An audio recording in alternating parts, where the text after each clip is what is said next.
Good day, Crime Talk aficionados. This is Scott Reisch of Crime Talk. And we had the distinct honor of interviewing Cherylyn Cadle, the author of Letters from Christopher, a tragic confession of the Watts family murders. Now, I received an advance copy of the book, and I requested it so that I could have a substantive conversation with Cherylyn. I'll admit to you, at first I was very skeptical. She lays out factually what is known through a lot of public information. And whether you're interested in what she has to say or not is completely up to you. I thought it was worthwhile speaking to her because, whether you like it or not, she is one of the few people who has actually spoken with Christopher Watts. She has his letters, and she states he's guilty. This book is not a fan club for Chris Watts. This is not being an advocate for anyone. It's simply laying out what he said. You don't have to necessarily buy the book, but I hope you watch the video. I think it will be interesting for you, and I think you will see that this was not a book written to support Chris Watts or anyone involved in this particular case. I'm not telling you to buy the book, but I think you may want to listen to the interview, and then you can make the decision. And that's what we've always tried to do here on Crime Talk, was simply, let's look at the facts. You don't have to agree with this, but you decide. And obviously, when you watch the video, let's talk about it.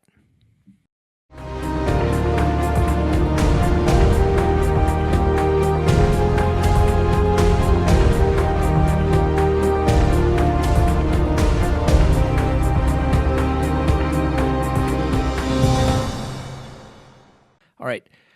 Good day, Crime Talk aficionados. This is Scott Reisch of Crime Talk, and today we have a special guest. And for a lot of people that have subscribed to this channel, they were brought to this channel because of the situation in Frederick, Colorado regarding Chris Watts. Well, most people are aware of the facts of the case, and obviously Chris Watts is now in prison and will remain there for a lot of time. And this is a very unusual case in that so much discovery was actually released in this case. Not all of it, but a very large portion of it, which is very unusual for such public dissemination in a criminal case, not only here in Colorado, but just about anywhere that I've seen. And, Chris Watts has been in prison. He has met and corresponded with our guest today. And today is our guest, Cherylyn Cadle. She is the author of Letters from Christopher, a tragic confession of the Watts family murders. So, Cherylyn, first of all, thank you for joining me here today. I appreciate you taking the time out of your schedule to do this. How are you? Oh, you're welcome, and I'm fine. Thank you for having me, Scott. All right. So let's, a couple of quick questions. Why don't you give me a quick, bio about yourself? What do you do? Is, your writing experience? Why don't you just go from there? Well, my writing experience has just been small blurbs in our local newspaper. Years ago, I had a little thing in Reader's Digest. I've never written a full book before and had it published, but this one just was different for me. I just really felt like I wanted to get the story out. Okay. And just out of full disclosure here,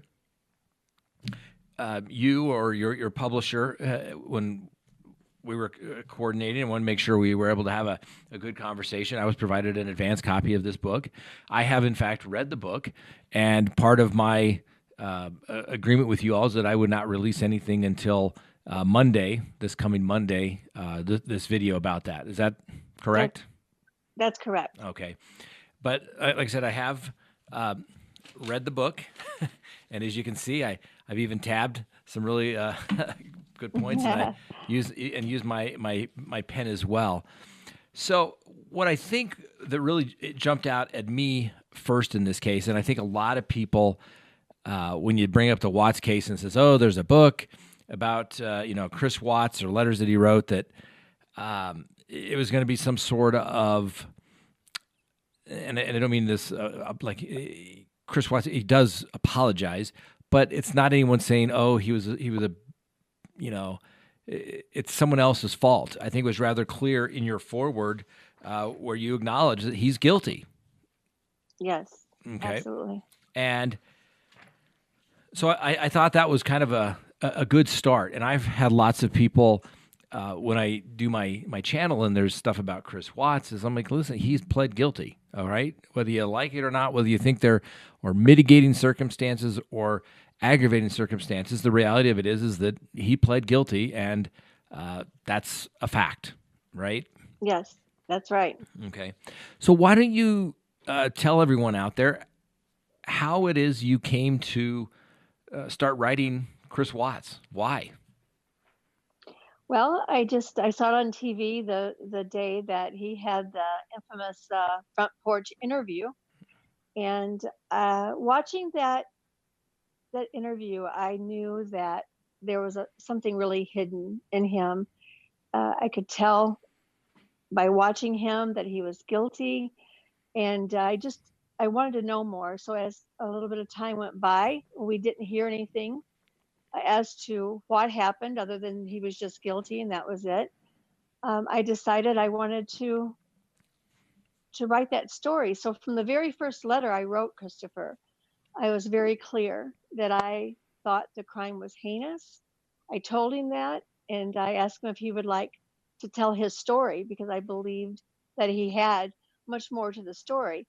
That was right before, that was the beginning of February, and so that was right before the FBI came out to see him, and he agreed with me through back and forth correspondence a few times that he would like to give me his story.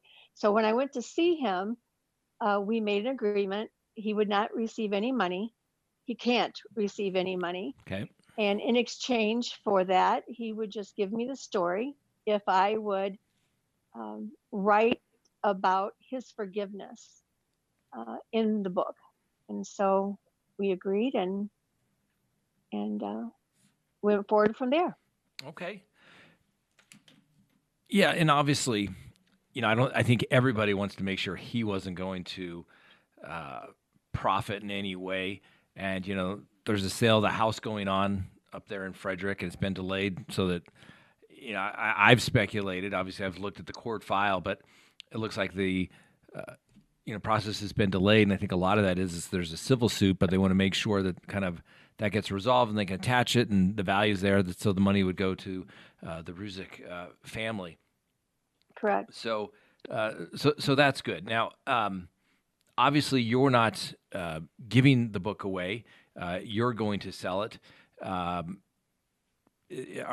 do you intend to do, if anything, if you have any profits from this? Is it going to go to any charity, or are you going to keep it for yourself, which is perfectly fine in my book because, it's your work. You should be rewarded for your work. So if that's right. what you're going to do, that's fine too. Well, some of each. I mean, I certainly am going to donate some money to a few different causes. And how much yet, I don't know, because I have no idea how much the book is going to make. Sure. I had quite an outlay in doing the book myself, so I have to pay myself back into my savings for that first. Sure.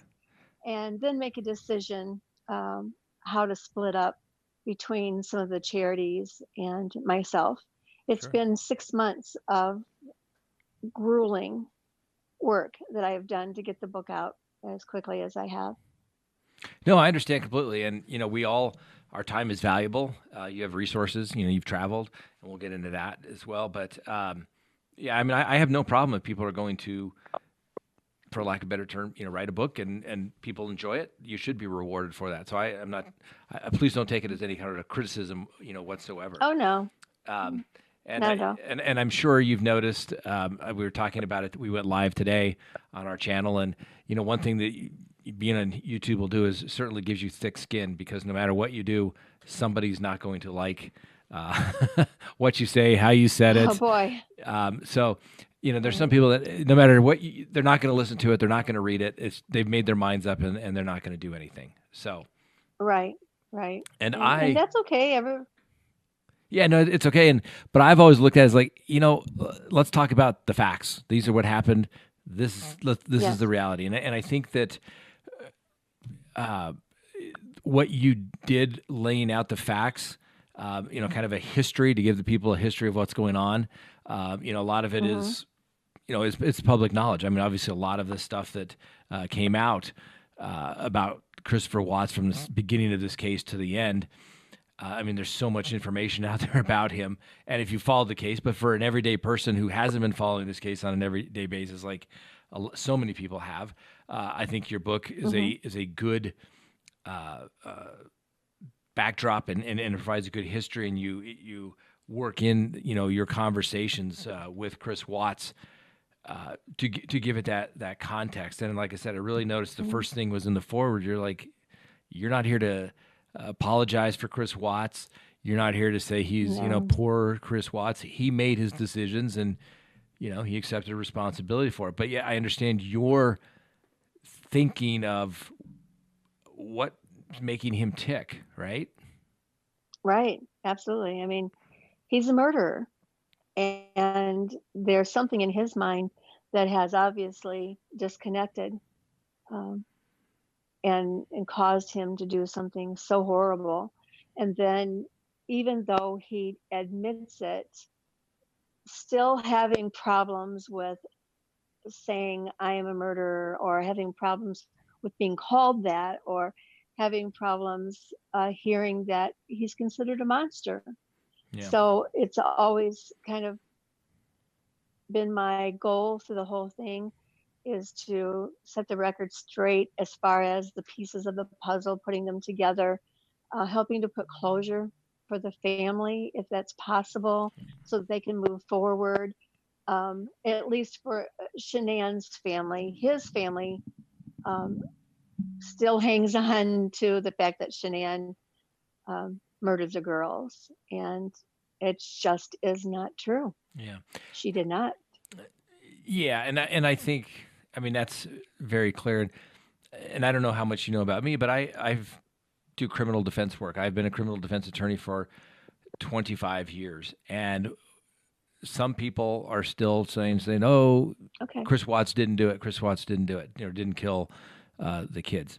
And I keep trying to tell them, yes, he pled guilty to it. Okay, he pled guilty to it, so he admits it as a matter of law and as a matter of fact that that's what happened. And he's repeated that not only in his guilty plea to the court, but to his interview to the FBI, and now in his own letters to you, he acknowledges that he did it. Yes.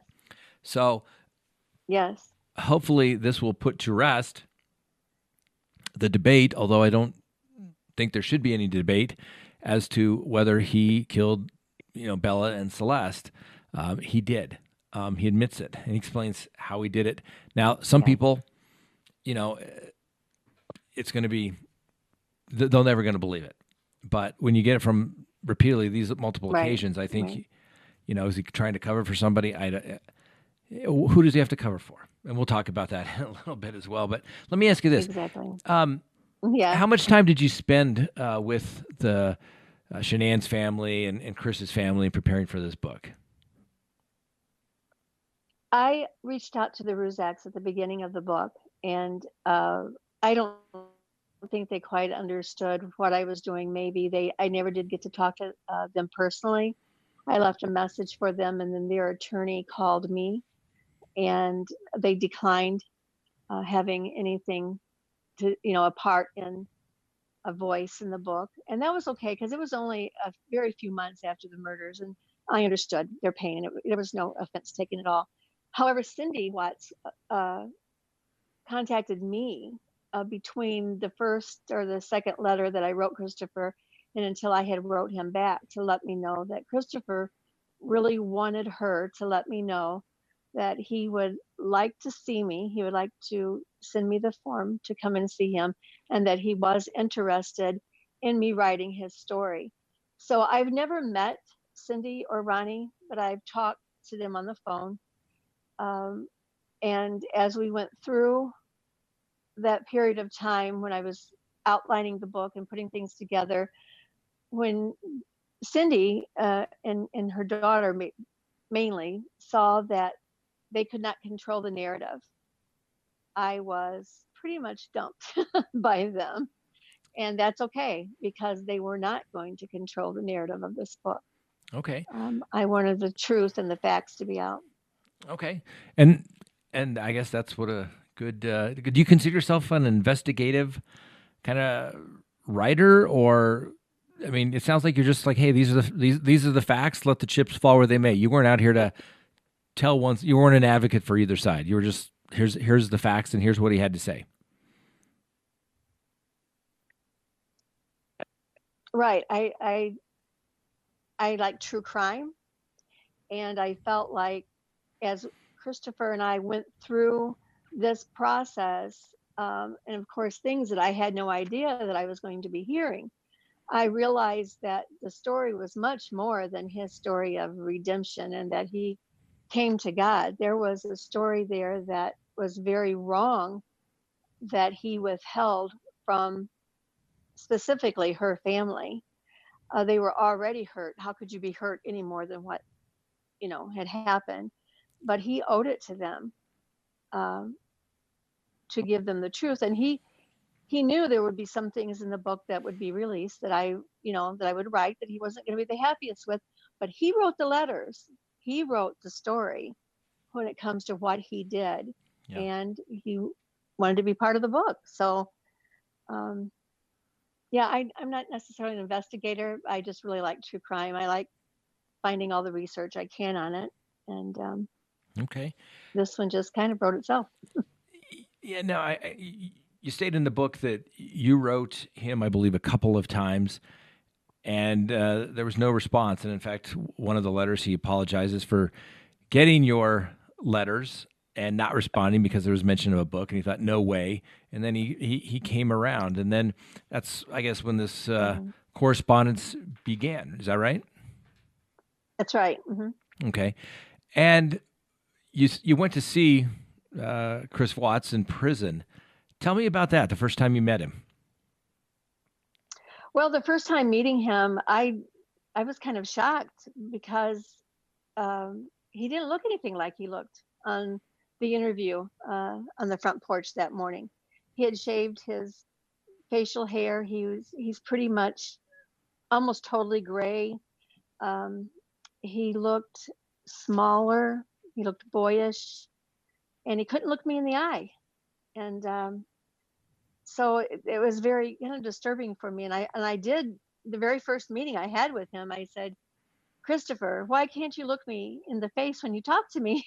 Because it's annoying to me if someone can't look at you, And he said, well, it's not you. I've always been this way. I have a hard time looking someone in the face. And so that's fine. So we went from there. And the very first day that I sat down to talk with him and we made the deal of what to do, he started pouring out things about the crime. And some of it, as you see, is very shocking. It's just not, it's just heart-wrenching, actually. Yeah. So it's hard to hear. Well, it is. I mean, and I can't tell you how many people I forgot, I've lost count, that have been, accused of murder. And it's never easy when they sit there and they, for lack of a better term, kind of come clean and tell you how it happened and what they did. And I think this case particularly, for me, I thought the manner of death, strangulation. Okay, we're not talking, you shoot somebody and it's over. It's strangulation. You're standing above somebody, you're choking them. They may pass out between, 20 seconds to a minute. But to actually kill somebody through strangulation can take minutes, 5 minutes. So it's very personal. It's very rage, and so I think that was the part that really interests me.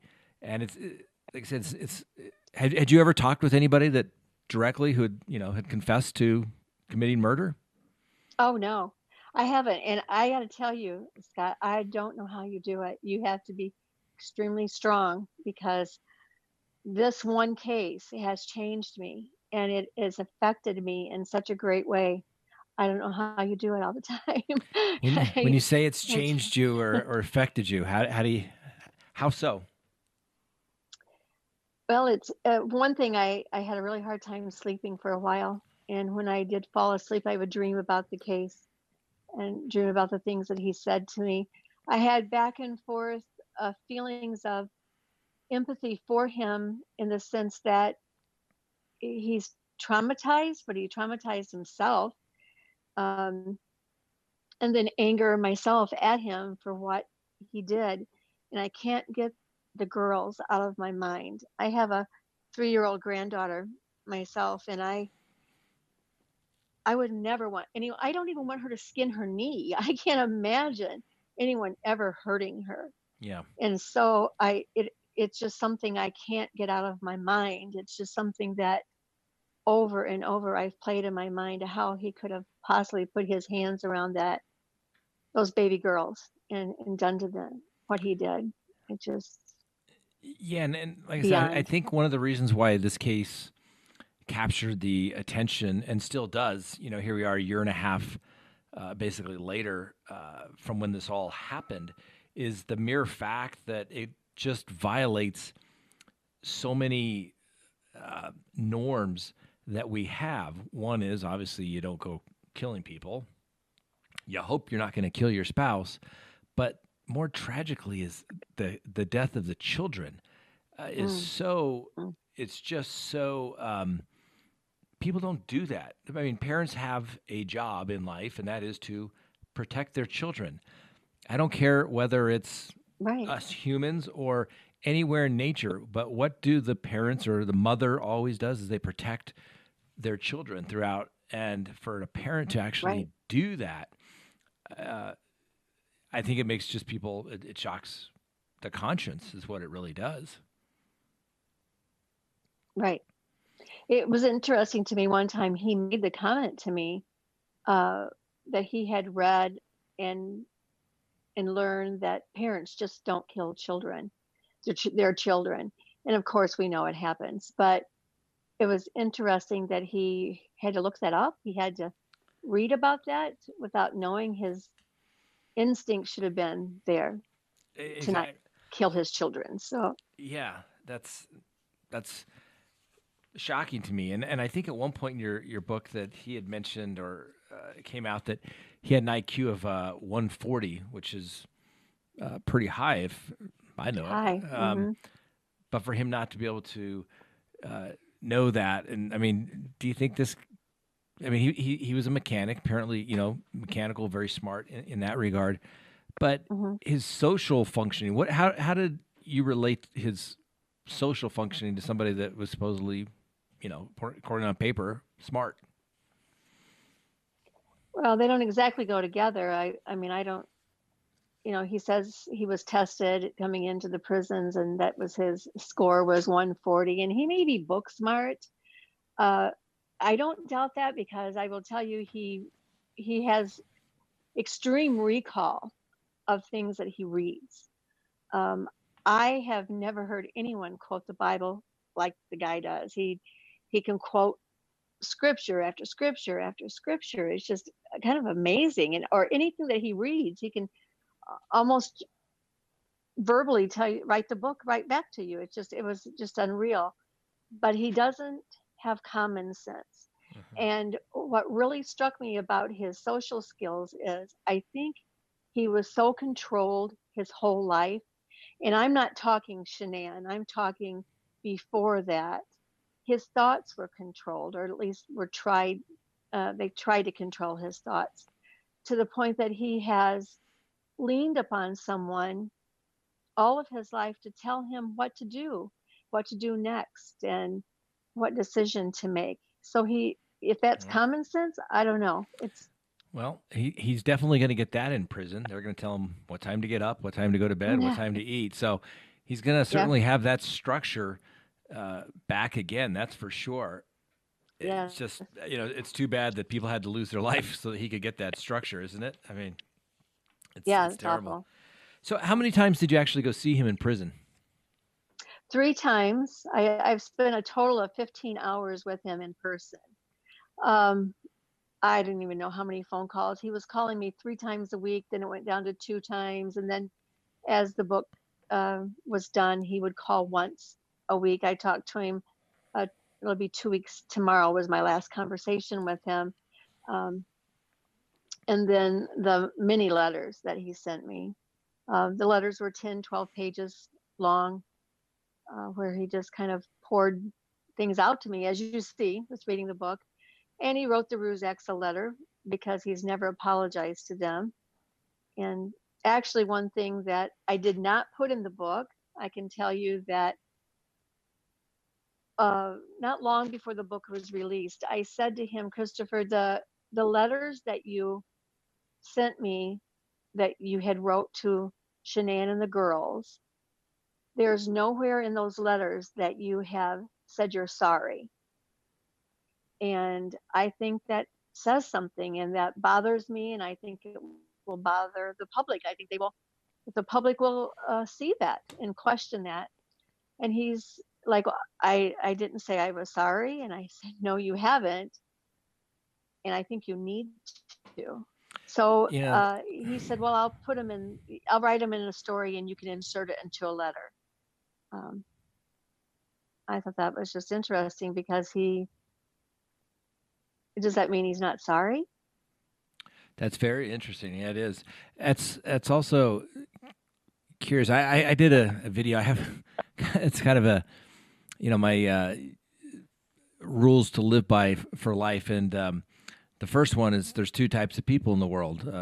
First, those that are humble, and those that are about to be. And but later on down the list is it's amazing how far the words "I'm sorry" can go. That's for sure. And people just don't always realize that. And I've never spoken to the Rusex. I've had a couple of them. I think the son, when we put some things up on video, and he didn't like them, would make comments or something to that effect. But it's nothing personal. It's the facts. It's public. It's a public story. People want to know about it.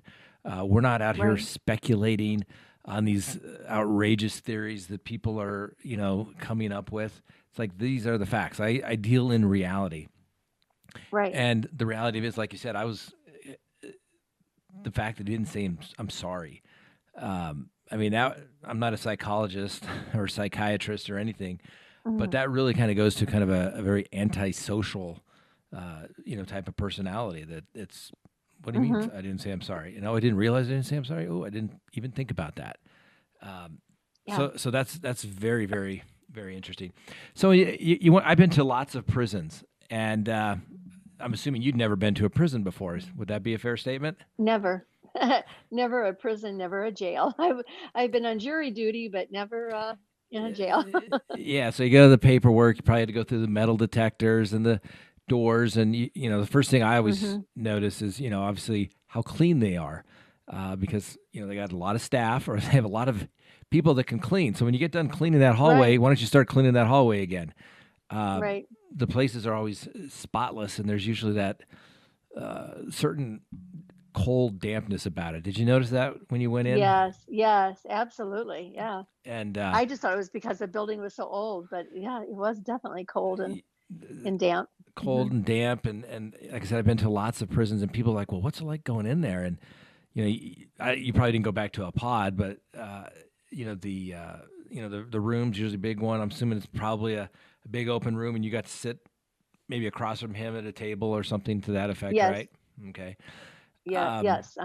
And sometimes there's always, if you go if you go to city jail, not so much the prisons, but city jails always have that fear, the smell of urine and bologna and fear going around. It's just it's just a gross place. But so obviously a lot of people, and you mentioned in here, he was kind of shocked that people didn't want him to have pictures of his children and his wife, Shanann, there in jail. I think he said, I can't believe people would do that. They'd have to do that for everybody. And I don't think it's that they don't want him to have pictures of his family. It's just the fact that he has pictures of the people that he murdered is what people were somewhat offended by. But he just didn't seem to get that either, did he? No. And did you notice one of his comments in that letter to me was, I don't know why people would want to hurt me like that. And that stood out to me. I'm thinking why people want to hurt you like that. You kill 4 people, but you're worried about what people are going to hurt you with taking your pictures away. So I don't know. That just stood out to me when he said that. I noticed that portion in the book, and it kind of goes back to the never saying you're sorry, because he just doesn't get it, does he? I mean, no, it's like he doesn't. Literally, like he just turned the page. Okay, now don't have a family anymore. I'm just in prison, and that's just the way it is. And he doesn't truly realize he's the one. I mean, I get that he says he understands why he got there or how he got there, but I think we've lost some audio. Oh, can you hear me? Hello? Kyle, can you hear me out? I can hear you. Hello? I can hear you. Cherylyn? Nope. Maybe you're back. Can you hear me now? I can hear you. Yep. Okay. All right. Yeah, I wasn't sure what happened there. We hadn't touched anything. So yeah, we kind of froze. Yeah. So I had something come up here about your default speaker. Kyle came up here. You can still hear it? Still recording? Yeah. We're still good? Okay. I can hear you. Okay, perfect. All right. So before we had a little bit of audio difficulty there, we were talking about how he just didn't understand why people wouldn't want him to have pictures of his family, and they are hurting him. So kind of goes back once again. He just doesn't get it. Right. And how could you not get it? There has to be something malfunctioning up there to not get that. Yeah. Now, when you went to see him, he was still in solitary. That's the way I read it in the book. Is that right? Yes, the first time. Mm-hmm. The first and second time I saw him, he was still in protective confinement, he called it. Yeah. Had he had any issues with other inmates, or no problems that he told you about? In the Wisconsin prison, oddly enough, he's pretty content. He's in a pod, he said, with handicapped inmates, about 17 in the pod that he's in. He still has his own cell, which he enjoys, having his own privacy, but then he can come out into the day room or whatever, and he gets to go outside, I think, 3 or 4 times a week. But he's oddly content with where he's at. So he hasn't had any problems with anyone where he's at in Wisconsin. Now, he did before he got to Wisconsin. He not that he saw anyone and had any trouble one-on-one, but they screamed at him, he said, all the time, and telling him ways to kill himself, and treated him really badly. Wanted to get to him if they could. Okay. I'm sure you've seen a lot of that type of thing, but yeah, there's a hierarchy. Yeah. There's a hierarchy in prison. He was scared. Mm-hmm. Yeah. Well, no, he should be. I mean, there's a hierarchy in prison, and people that kill children are, not very high on that platform or a hierarchy of respect. That's for sure. So he's got something to worry about. The other thing I liked about your book is, one, you came out to the realization, hey, he's pled guilty. But the second one was that you acknowledge, like, how do we know, and you kind of force, how do we know that he's telling the truth based on what he said earlier, based on what he's saying now? Why should we believe it?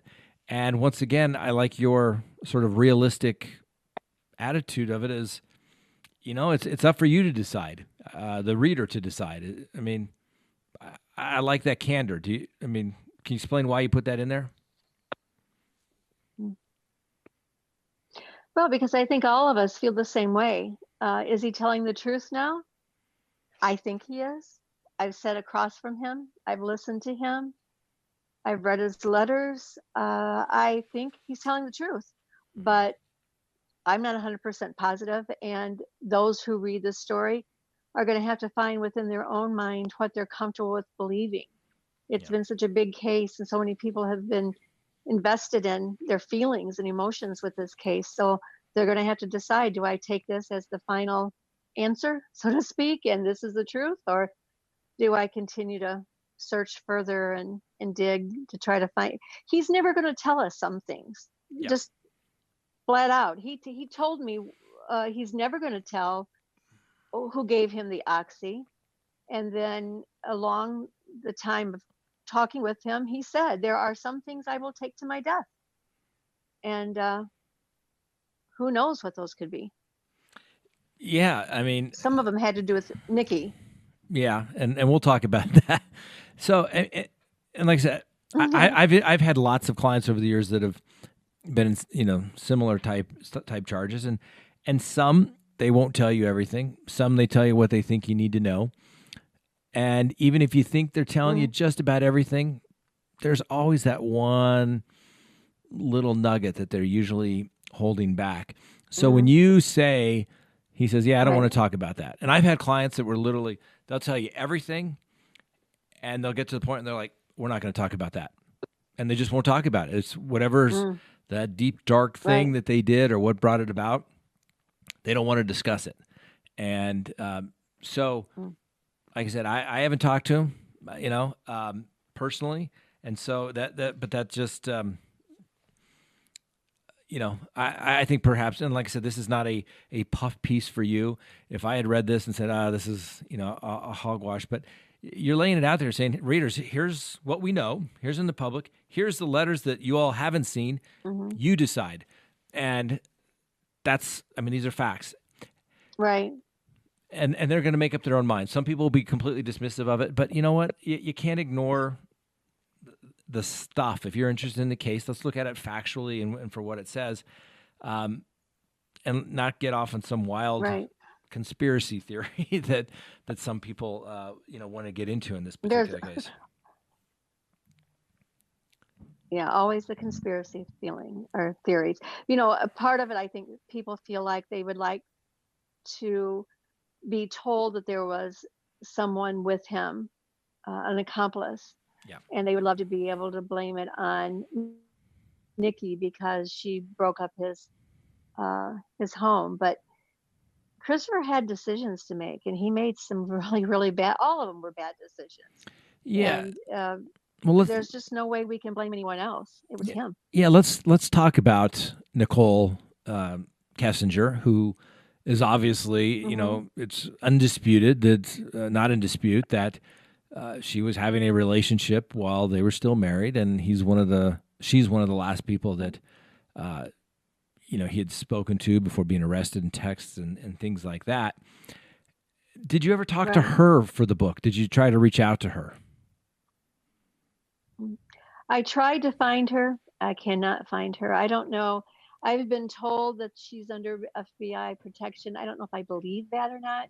I think she's just changed her name, changed her looks, and moved somewhere where she feels like she can't be found. And so no, I never got to speak with her.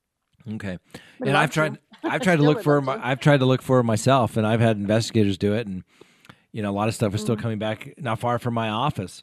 We can go by the parents' home, but no one's actually been able to see her at the parents' home too. So I'm of the mindset that you are, that she is gone. I don't buy the FBI witness protection thing.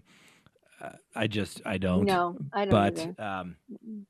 I think she's disappeared, and eventually she'll pop up, and maybe one day she'll tell her story as well. But obviously, that's kind of what led to this. I mean, he met Nicole Kessinger, and I guess I just don't understand it. Did he ever explain to you why he didn't just get a divorce instead of saying, hey, I can't have Nicole Kessinger and my wife and kids and family at the same time, so, I have to kill my family? I mean, did you ever ask him point blank why he didn't just get a divorce? I did. Yeah. What was his response? Yeah, I did. And he doesn't know. He doesn't know was all that he would ever tell me. He wanted to be with her so badly that he says he just couldn't like function. He feels something dark came over him and was making him do these things and put this into his head. And he planned it for 3 or 4 weeks because this darkness that was in him. And then he'll say, well, she was dark. And then he gave a Bible scripture. I don't remember, Matthew, I think, or I don't remember. I put it in the book where basically it talks about a woman that is kind of a prostitute or a married prostitute, if you will. I don't know. She just, and he likened Nicole to that Bible character.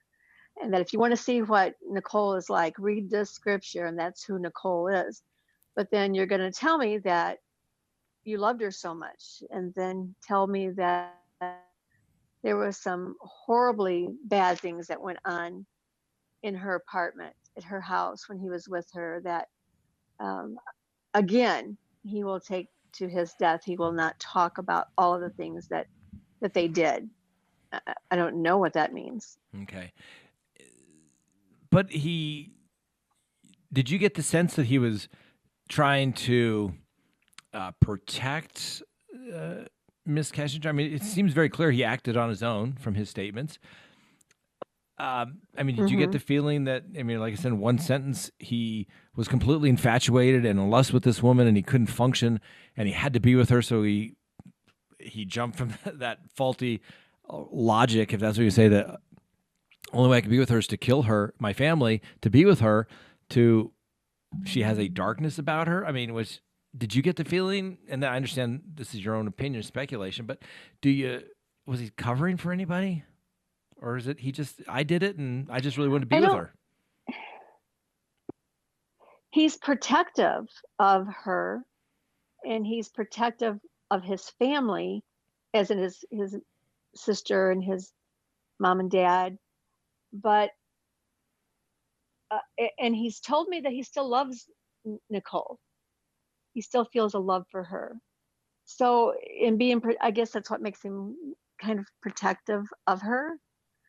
But as you see, in the letters, he did talk about her and the things that she did that he feels led him to do what he did. And I told him flat out, that sounds a little bit like an excuse. And he says, no, I'm not blaming her. I'm just saying that these are the things that caused me to get off track. And then he would say, well, for 3 months before the murders happened, I didn't pray on my way to work every day. And I used to always pray on my way to work. And so I stopped that. So that's why this happened to me. And just doesn't sound logical thinking to me. Yeah. And obviously Chris Watts claims that he's found religion while in custody. And he, I guess, it says, obviously, was somewhat religious beforehand, but he looks back now, and at least through the book, that he makes it sound as if he's had all these signs, and these were signs from God, and why he shouldn't be going to see Nicole and things of that nature. And there's a quote out there that says, the converts are the most devout. And it seems like, has he kind of converted, so to speak? I mean, he's all in. Yeah, I mean, you would be able to speak into that more than me. I'm sure you've seen a lot of jailhouse religion. And so how much of it is from being incarcerated and turning to God, and how much, if he was to get out today, would he still be religious? Would he still have God in his life? I don't know. I can't judge that. But,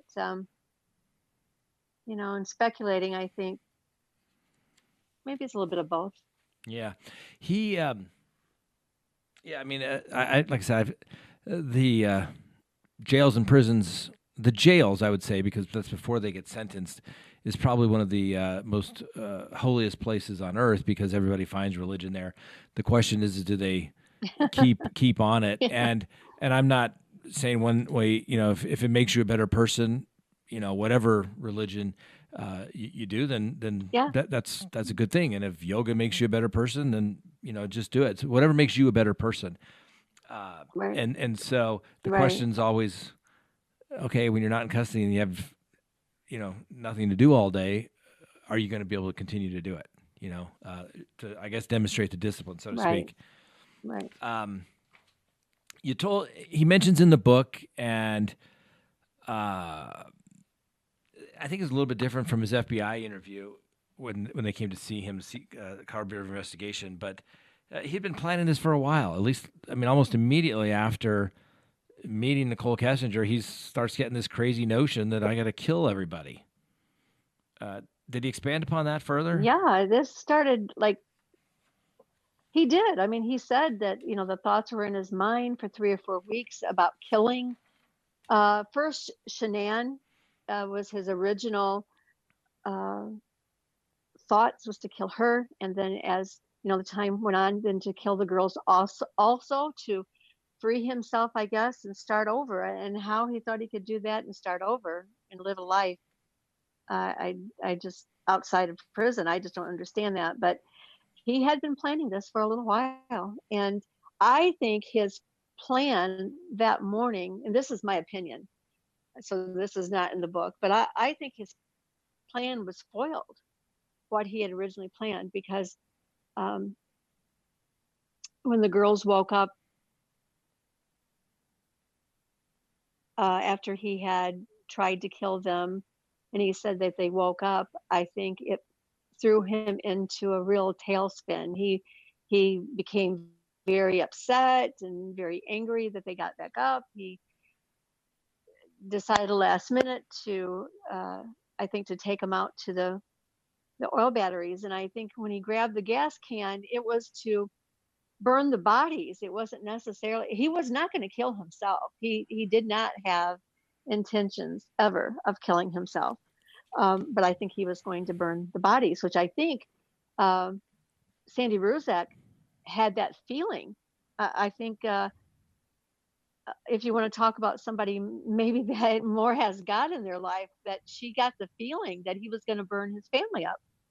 And and then he makes a comment, well, there was too many people that lived around that area that could be hurt by a big fire at the oil batteries. Mm-hmm. It just didn't make sense to me. But yeah, because we've been out to the oil batteries, and they're kind of out there in the middle of nowhere. You got to work pretty hard to get out there.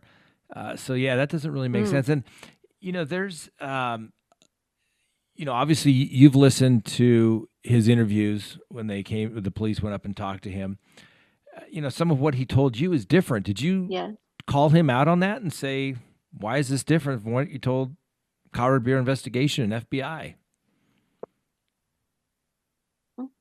I did. And he told me that's because they surprised him and showed up that day at the prison and questioned him, and then told him that his answers and that interview would go no further than just with them. And then it ended up, all over. But he said he was upset that they surprised him, and he didn't feel like he owed him anything because he had been sentenced to life and he was in prison. The case was over, and he didn't.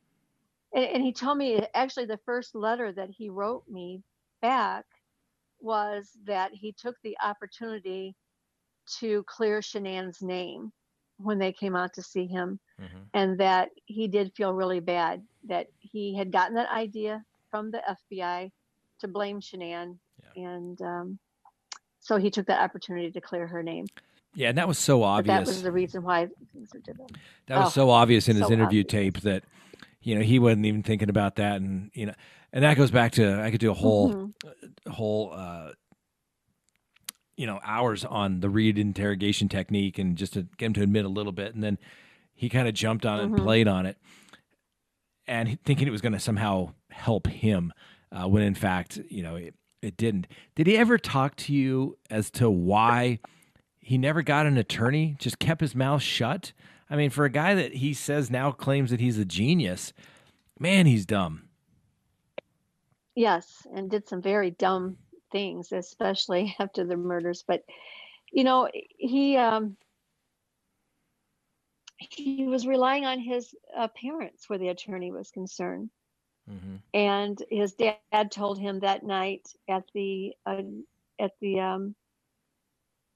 precinct, I guess, where they were at, there he was being questioned.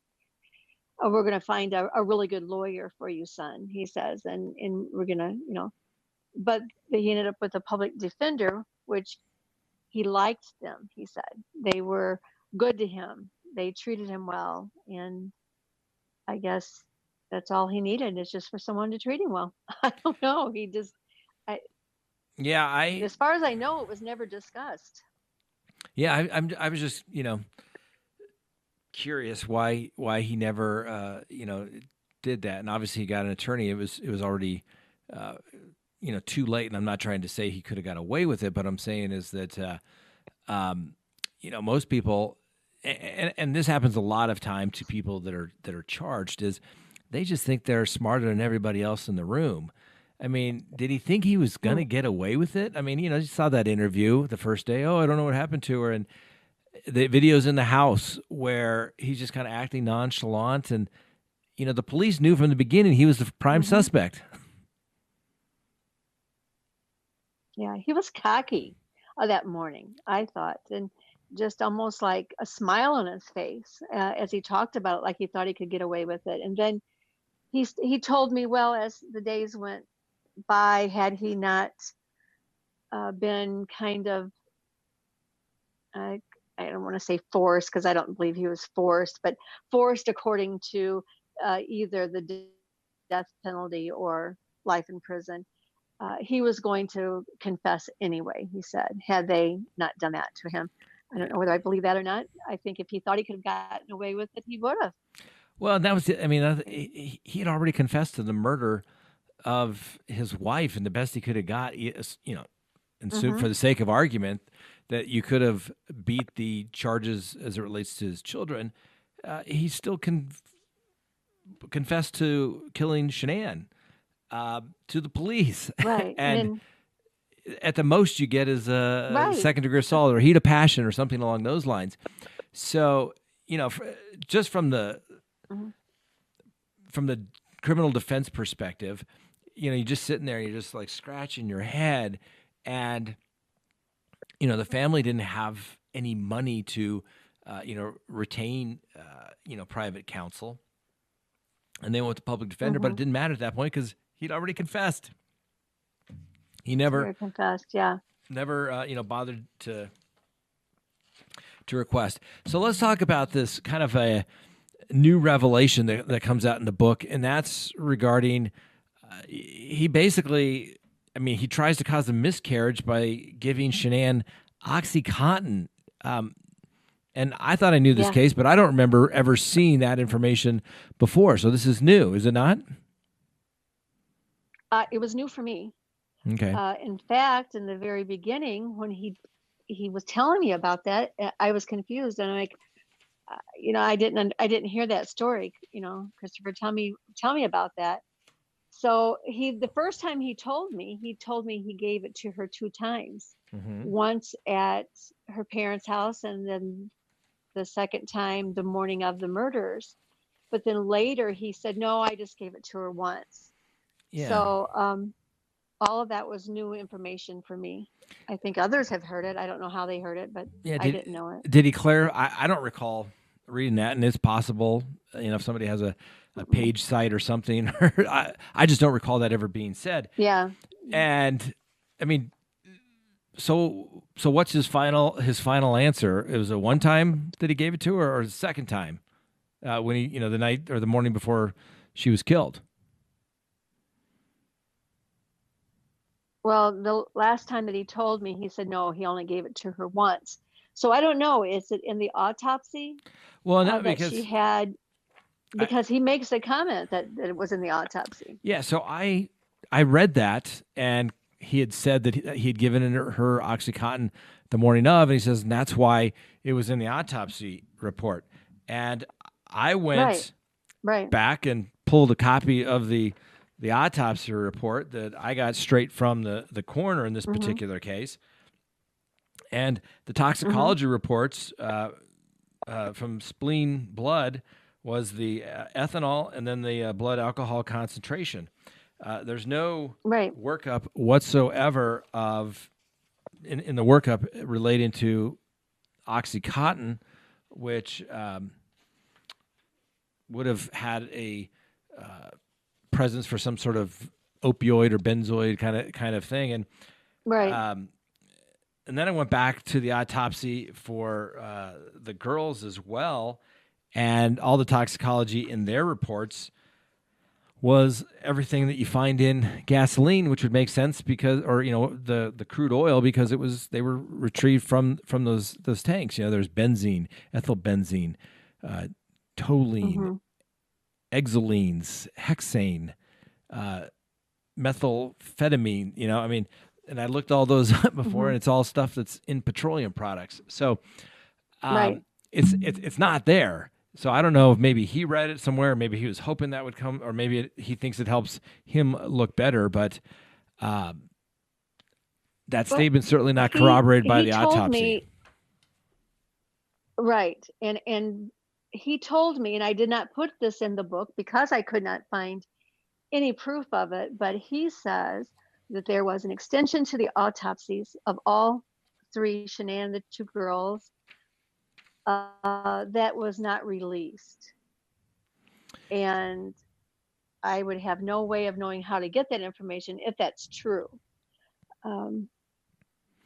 Well, and why they would not release all of it. Yeah, well, now I'm intrigued because, when we spoke with the coroner's office and we had the release, this was what was released. I went one step further and tried to request everything, the autopsy notes, photos, and everything like that, and they just flat out refused giving those to me. And I would think any of the other toxicology reports, if something had come back further, that would have been released. I mean, there was nothing about that. But now I'm intrigued, and now Monday morning we're going to have to follow up on that. So we'll see if there's a supplemental to it. The other thing, oh, go ahead. Also, he told me that one of the conditions for his plea deal was that he would seal the girls' medical records, and that no one could ever look into the medical records again. Do you know? No, and there was a filing early on where the attorneys for Chris Watts filed something to the effect with the court that it sounds like they were in possession of some sort of medical records. Now, if there was something like that, that would have to have been on the record because that was part of the agreement. Now, most people aren't going to be able to get a medical record for anyone prior to all of this incident relating to them because of HIPAA laws. But the coroner's report is considered a public record. So other reports, medical records, no one. I don't see how anybody could get those. Okay. So, but as far as being part of the plea deal, that would have had to have been on the record with the court if it was going to be something that was binding for that. So. Okay. And again, that's why I didn't put it in the book, because unless I know it's fact, I didn't want to put it there. I understand. So, let's talk about something that you brought up, and he puts in one of his letters to you, the whole picture that he sent to Shanann about the dolls. Yes. Share with him what Chris Watts told you about this. Well, the picture was taken. I'm trying to think back now because I've heard it both ways. One by his mom and one by him. But I think he told me that he is the one who took the picture. Yeah, I mean, in your book, on page 86, it says that Christopher took a picture of the doll while Shanann was in Arizona. His mom says that she took the picture and sent it to him. then. That's the controversy that there was there. Um, he says it was just a funny thing, that it was nothing meant by that. I totally don't believe that, because he was already thinking about killing the girls. So of course there Yeah. was a meaning behind that. Yeah. It. I mean, it's certainly. I thought one of the more unusual things. I mean, I can't imagine I would send Hmm. that picture to, your wife and say, "Hey, isn't this funny, little dolls?" Yeah. That's just a little. It's just a little weird, and like I said, I'll represent anybody. I will represent, defend their constitutional rights under, our Constitution, to make sure they get a fair trial, and if they want to plead guilty or go to trial, that's fine. But he just seems like a real odd duck. Um, Hmm. there's like, I don't know if there's something just not wired right. Like I said, kind of maybe an antisocial personality type of thing. Did he say whether his attorneys ever did any sort of, psychological or psychiatric evaluation on him at all for mitigation They purposes? did. They did not do anything, and he says that they didn't because they didn't want him to have that done.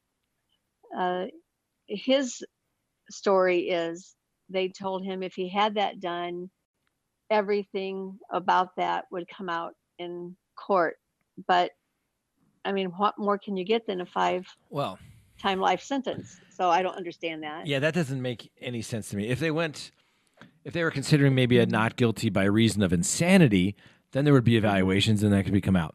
But I hire, psychiatrists all the time for my clients for exploring potential defenses as well as mitigation purposes if they have, Hmm. mental health issues and things of that nature. So I mean, obviously, that case moved way too quickly. But if Hmm. that's what the client wants to do, so be it. He says, hey, he tells him, hey, I did it. I'm going to plead guilty. It's the client's choice. So that's it. But I mean, that would be one of the first things that I would have jumped on right away, was to You would think. figure out what Yeah. what is making this guy tick. Right. What made this guy snap, for a better reason? Because it couldn't. Nicole Kessinger and just couldn't have been that great to say I'm going to go kill somebody. You know what I mean? It's there. You There wouldn't had to have think been so. something else. There had to be something else there that snapped. Um, Hmm. it wasn't just, wow, the sex is really good. Let me go Right. kill my family. Okay, go get a divorce. Walk Right. away. Don't come back. Run away. But Hmm. I just don't understand how he got to that point. And did he ever give you any indication as to why he made that leap, or why he thought that would be a good idea, or anything? No, I mean, I said to him, Christopher, there are millions of people who get divorces. They walk away from their spouse for whatever reason, and the kids are okay. I mean, the kids would have been fine.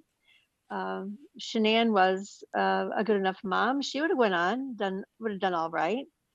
And he just says, I don't know why I did it, other than, I wanted to be with Nikki. This darkness came over me. Um, he never really could give a reason what he was thinking, Yeah, I mean, uh, and why he had to make that choice. you know, You know.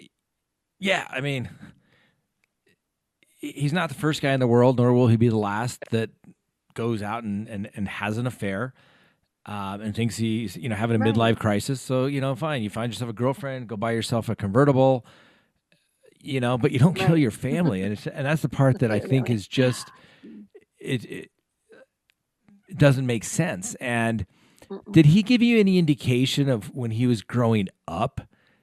Did he ever do anything weird that we see in people that really kind of crack with? Did he abuse animals? Did he like to burn things? Anything like that? He didn't say anything like that. His mother, of course, the only thing she will say is he was just such a good child. He was so, always did what he was told. That's not normal in itself, but I mean, she would talk about how he would go into she could hear him like in the bathroom or something, and she could hear him asking God to forgive him over and over and over again. And then she would tell me how she would try to get into his head basically, and make him tell her, what is it that is on your mind? What are you thinking? She didn't do it just the times that he was being heard confessing. She wanted to do it on a daily basis. She wanted to know what he was thinking about. And I think was after him all the time about that. And so he said, well, she felt like I loved my dad more than I loved her, and she wanted to know what I was thinking all the time, and it was just hard for me to tell her what I was thinking. It's just not normal to me. I mean, what a 15, 16, 17-year-old boy is going to tell his mom what he's thinking? It just isn't going to happen. And so, but I think he was kind of really hounded about that.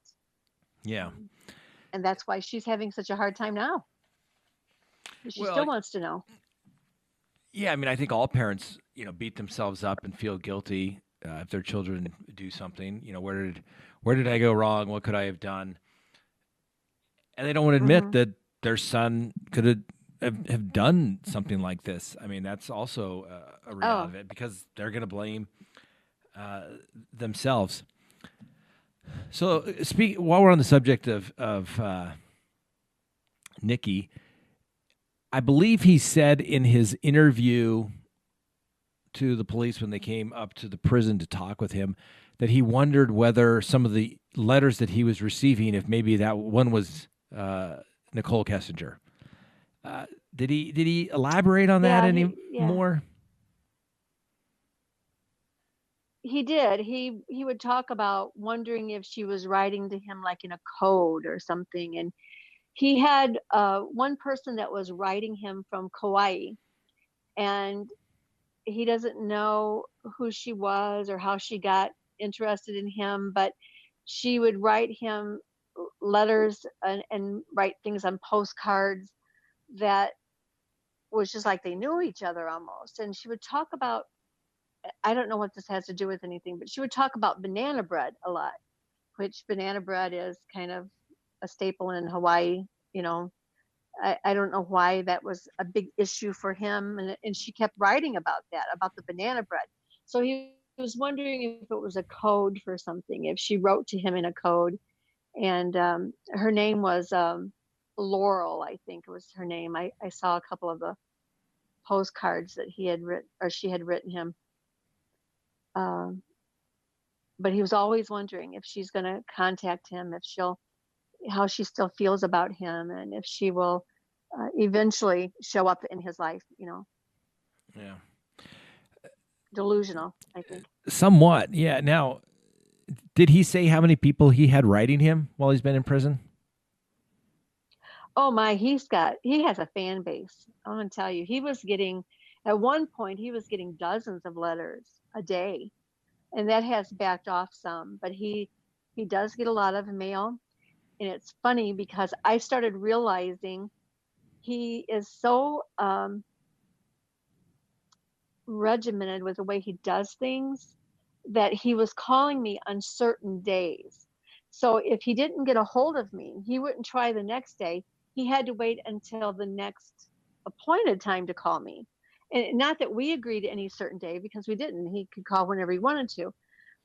But he has so many people that he was calling, and so many people that he is writing to, that he has to schedule it out, who he writes today and who he calls today.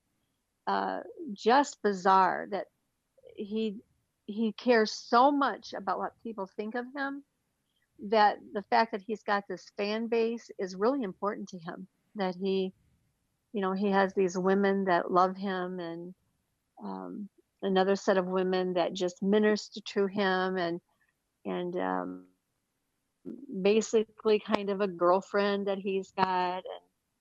And has he had other women who are potential love interests come and see him? There's one that seems to have a real interest in him. I've asked her point blank, do you love him? Are you in love with him? And she will deny it, but she sees him weekly and she comes to his defense, like a mother would come to her little child's defense, or you know, like you'd come to your husband's defense. So I guess only What's she her and him defending? know. What's she defending him about? I mean, he's pled guilty. He says he's told the police, he's told the court, he's told you in letters that he killed everybody. What could she possibly defend him? Like just saying he's not the monster that everybody makes him out to be? Exactly. And she was very upset with me that I put the letters in my book, even though he wrote them. And I have a document from him that he sent kind of out of the blue in July that says, Cherylyn Cadle has my permission to write or to use any and all correspondence that I have sent to her for the purpose of writing the book. And so, but this girl is just, she just gets so angry with me that I basically opened up the truth and why did I do that to him? And now he's in such a horrible state. He's having so much, problems with this. And um, it's not normal to me to defend someone like that when you know what he's done. Who was able to defend Shanann and the girls, against him? So I don't think he has a right to ask Yeah. for me to defend him. Yeah, that's interesting. And I'm assuming you have all the original letters. You have the letters that say inmate mail from the prison, the way they normally come. Yes, So if anybody I have doubts that you everything. had anything, you could produce everything. Is that right? I did, and I gave it. I gave Daily Mail the one letter, and then I allowed them to look at the other letters when they were here. I also am taking the letters and putting them into a notebook under clear sleeves. And as I do book signings, if people would like to look at the letters, they are welcome to do that. Okay. Um, All right. Yeah. I mean, I certainly would like to, talk to the guy. I mean, just my curiosity as a criminal defense attorney, um, and just mhm. kind of generally my experience with clients over the years. It's always curious to see what makes somebody tick. And was it just a complete aberration, a one time somebody loses their stuff, so to speak, or was really this Mhm. person just not wired right? And I think that's the intriguing thing is you can hear about the Charles Mansons and the Bundys, and you kind of like there's just so many of them. It's like okay, there you could see it happening. That's just pure evil. And then you see a guy that snaps Mhm. once, like was it only once? Was there something else? Maybe he got away with, you just don't know. Um, and that's I Mm. think the Mhm. curiosity thing is what makes this guy tick because what does a murderer look Right. like? Does he look like a Ted Bundy that is went to law school, well spoken, educated, so to speak, Right. or is it the Charles Manson guy? What do they look like? You Mhm. can't just say, oh, that one person is going to Right. kill or that one is not. So, well, Right. so Right. give me where do you think he's not telling the truth based upon what you've said? Or do you think, hey, this is what I've got. Whether it's truth or not, well, maybe we'll never know for sure, but this is what he told me. That's kind of what your book is telling me. Mhm. Well, personally, I believe that he has given me the truth. And are there some things he hasn't come forward with? Maybe.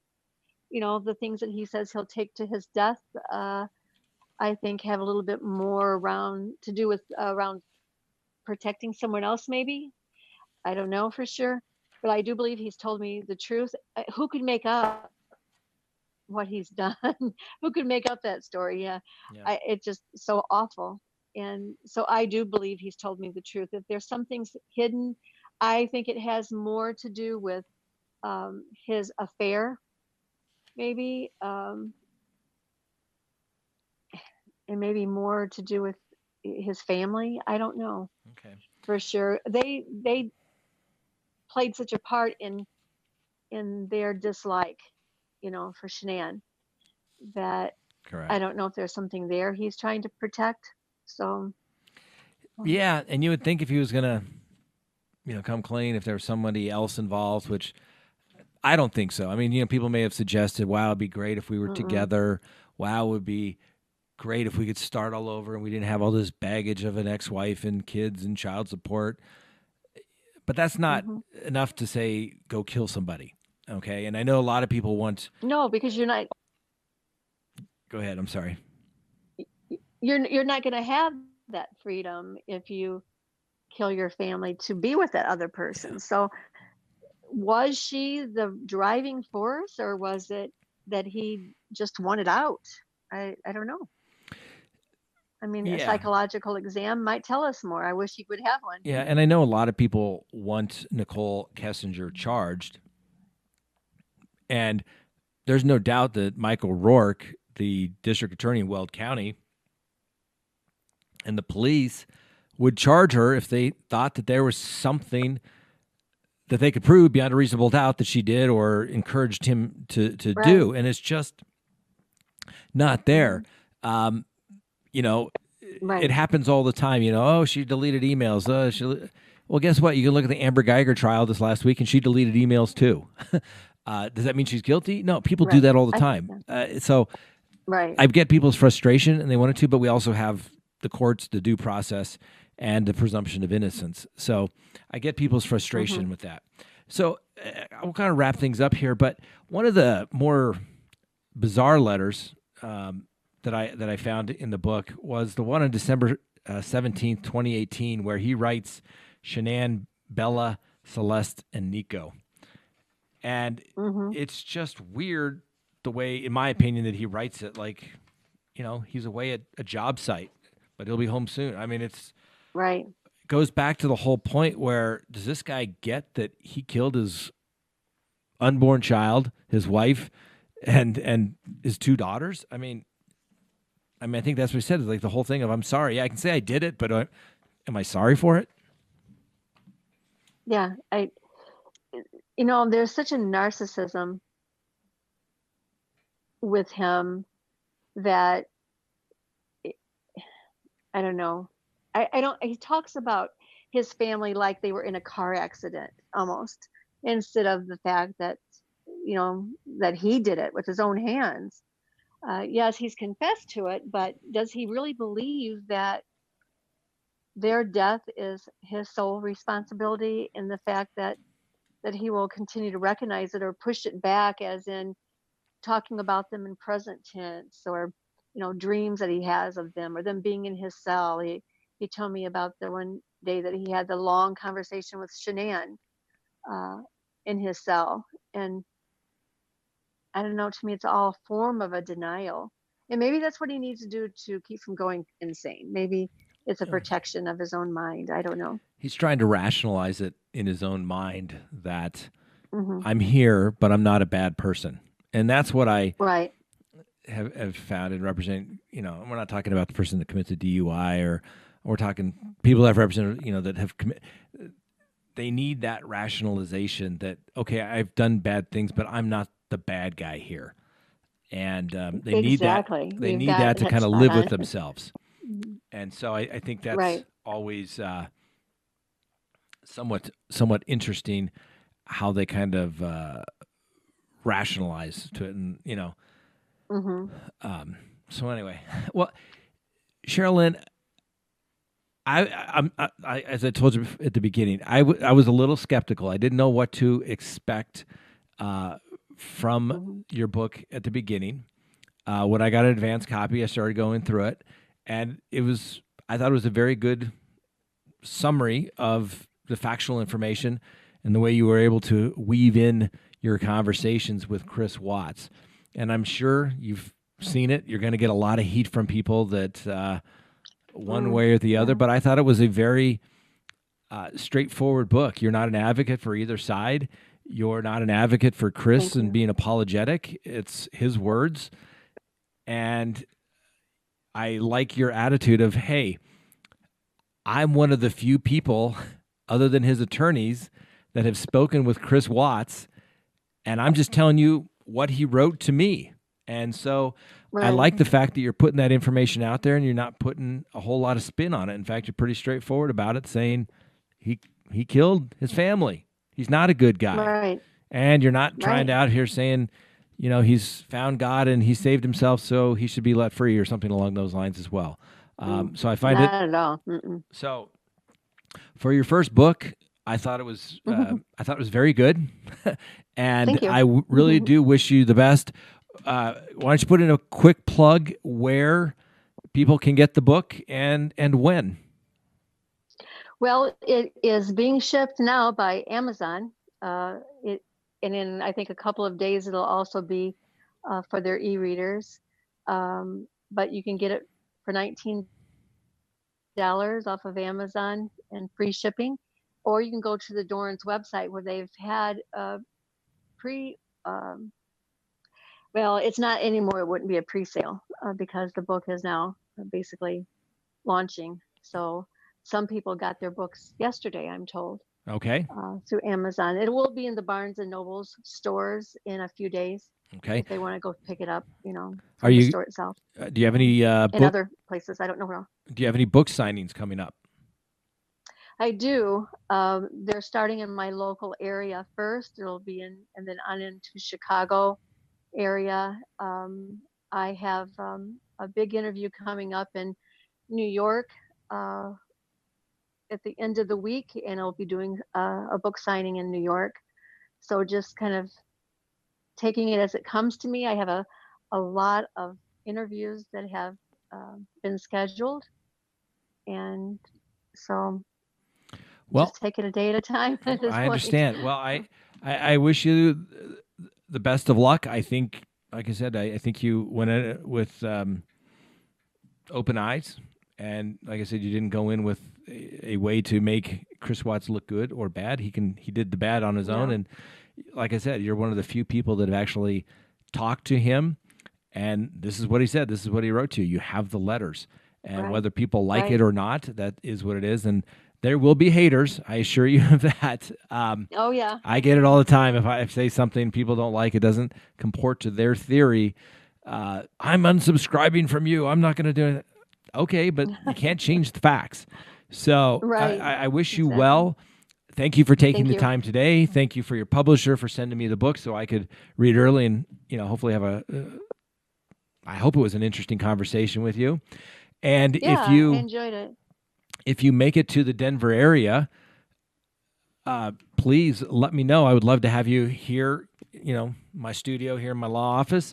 And maybe we could do it again and talk about how the book is doing. So I wish you the best of luck. And Monday morning we'll put our interview out there of you. So that was our agreement, and that's what we'll do. Okay. All right. Thank you so much, Scott. I enjoyed it. All right. Thank you. Bye.